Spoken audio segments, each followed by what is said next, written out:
Assalamualaikum warahmatullahi wabarakatuh. Saya Rizwan Arif dari Forum News Network.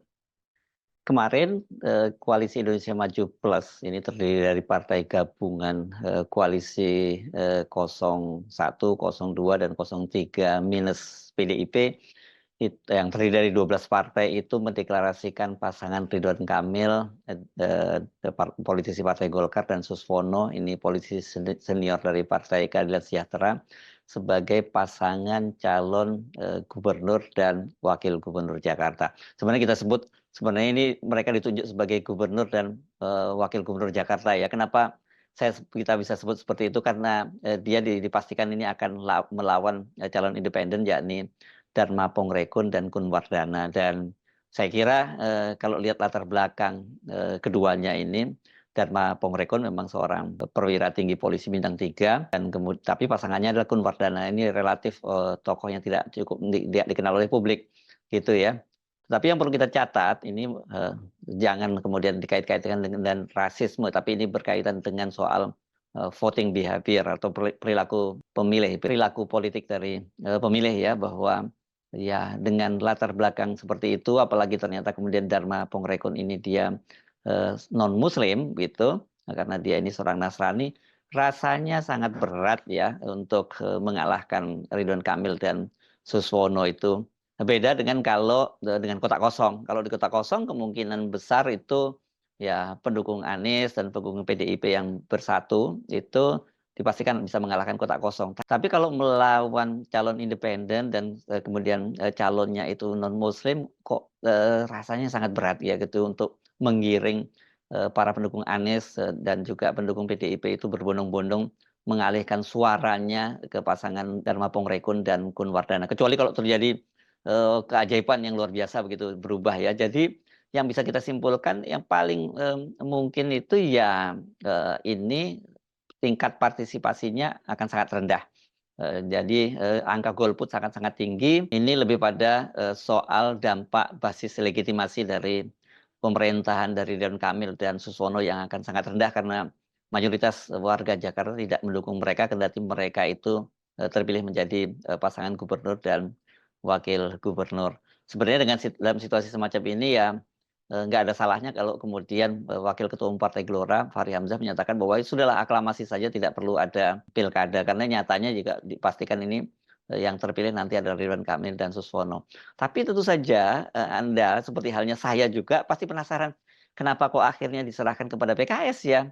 Bukankah sebenarnya putra Presiden Jokowi, yakni Kaisang Pangarep, itu tetap ngotot ingin maju di Pilkada Jakarta? Kan setidaknya ada dua pernyataan terakhir saja yang kita ambil ya dari Kaisang itu, yang dia tetap ngotot maju Jakarta. Yang pertama, ketika dia menyatakan dia siap untuk berhadapan dengan Anies Baswedan maupun berhadapan dengan Ridwan Kamil. Dalam bahasa dia, berhadapan dengan Anies berani, berhadapan dengan Ridwan Kamil juga berani. Yang kedua, ketika ditanya oleh wartawan apakah dia tidak akan ikut pilkada di Jakarta, dia malah balik bertanya, siapa bilang? Itu artinya dia menegasikan pertanyaan wartawan dan dia menyatakan dia tetap akan maju di Jakarta. Nah, kalau serangan ternyata diserahkan kepada Ridwan Kamil dan Suswono, apakah dengan begitu Kaisang itu melupakan ambisinya untuk menjadi gubernur Jakarta? Saya kira tidak ya, karena bagaimanapun juga kita harus melihat bahwa Kaisang ini adalah bagian dari politik dinasti. Jadi keping puzzle dari politik dinasti Jokowi. Setelah dia berhasil menempatkan Gibran sebagai wakil presiden, dan kemudian Bobi Nasution menantunya ini sekarang diusung oleh super koalisi di Sumatera Utara.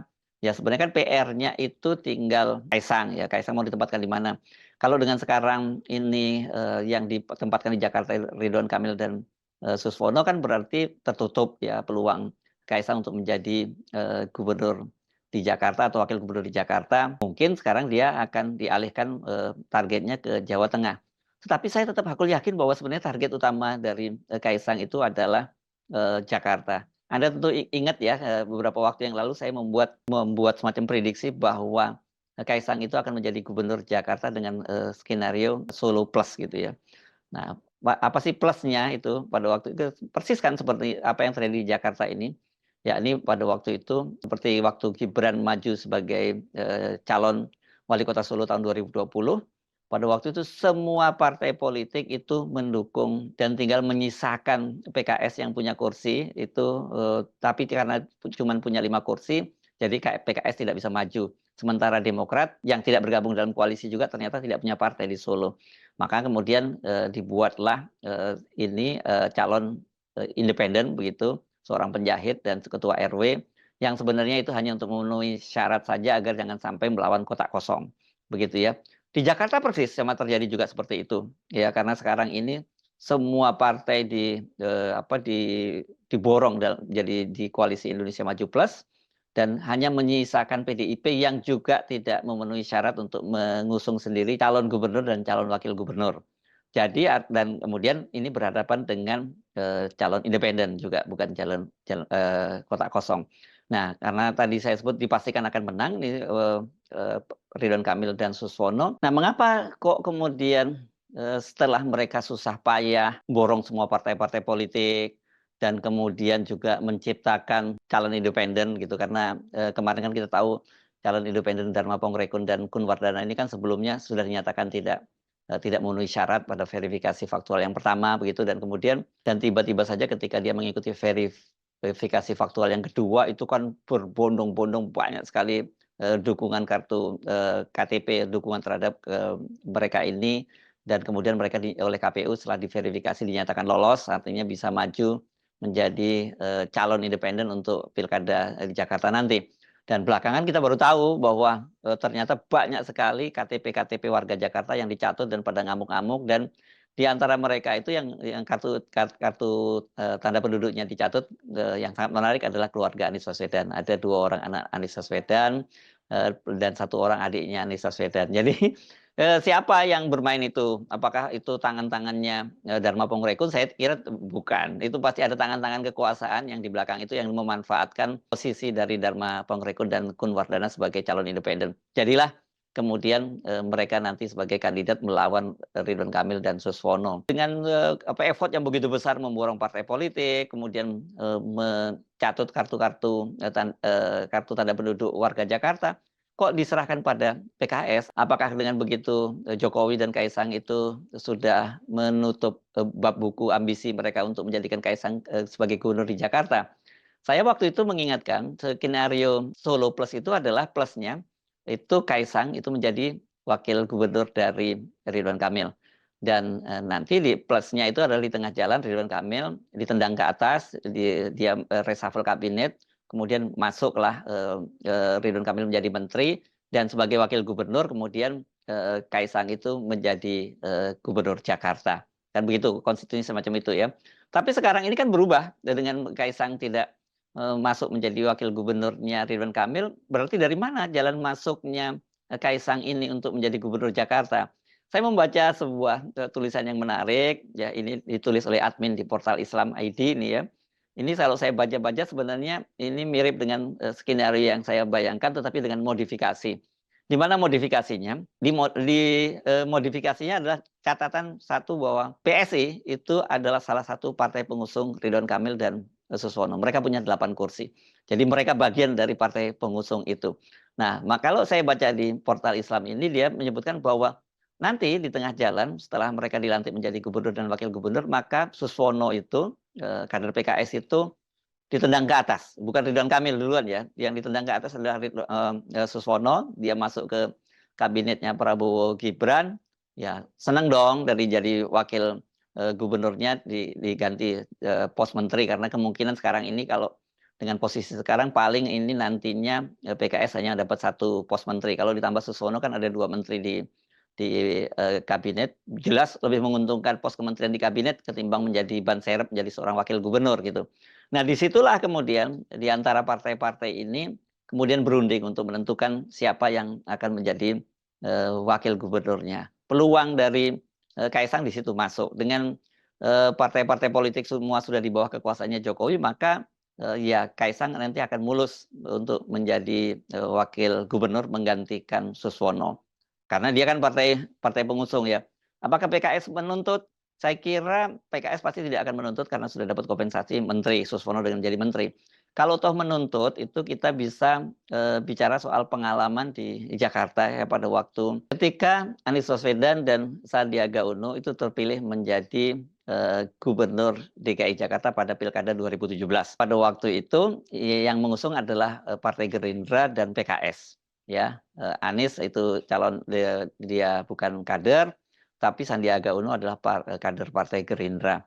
Nah, di tengah jalan itu Sandiaga Uno kemudian kan ditarik menjadi calon wakil presiden dari Prabowo Subianto, dan dengan begitu pos wakil gubernur itu kosong, dan sesuai dengan kesepakatan jatahnya itu PKS, diberikan pada PKS. Tapi ternyata PKS ini tetap nggak bisa bermain di DPR, gagal, dan pendek ceritanya kan kemudian ternyata kursi wakil gubernur itu jatuh lagi ke tangan kader Gerindra, yakni Ahmad Riza Patria. Dalam hal ini kalau misalnya katakanlah dia ngotot juga mau tetap mengisi posisi wakil gubernur lagi, kira-kira ketika nanti bermain-main lagi di negosiasi di DPRD, kader PKS itu bisa kalah lagi.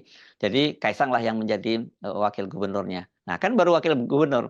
Nah kalau berikutnya untuk menjadi gubernur gampang kalau setelah dia jadi wakil gubernur.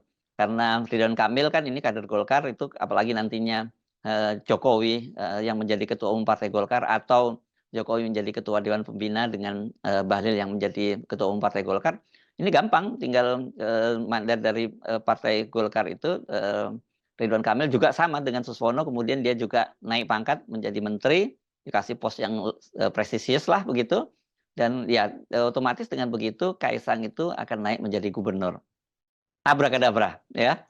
Semua kemudian terwujud walaupun jalannya lebih berliku. Nah, itu kalau saya baca skenario yang ditulis di portal Islam ID, dan mirip yang saya sebut modifikasi dari skenario yang saya bayangkan, yakni Kaisang itu akan menjadi gubernur Jakarta melalui skenario Solo Plus. Skenario, sekali lagi saya ingatkan, skenario Solo itu adalah skenario ketika Gibran Rakabuming menjadi wali kota di Solo pada Pilkada 2020, yakni dia memborong semua partai dan melawan calon independen. Pertanyaannya, apakah semua skenario itu bisa dengan mulus terwujud? Saya kira ada syaratnya ya.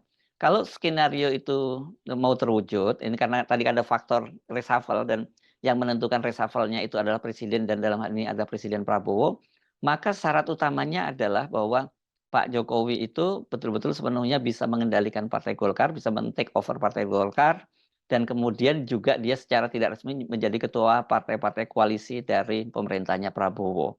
Artinya bargaining power-nya Jokowi terhadap Prabowo masih tetap kuat, dan dengan catatan lagi berikutnya, apakah juga Prabowo masih tetap mau dikendalikan seperti itu oleh Jokowi.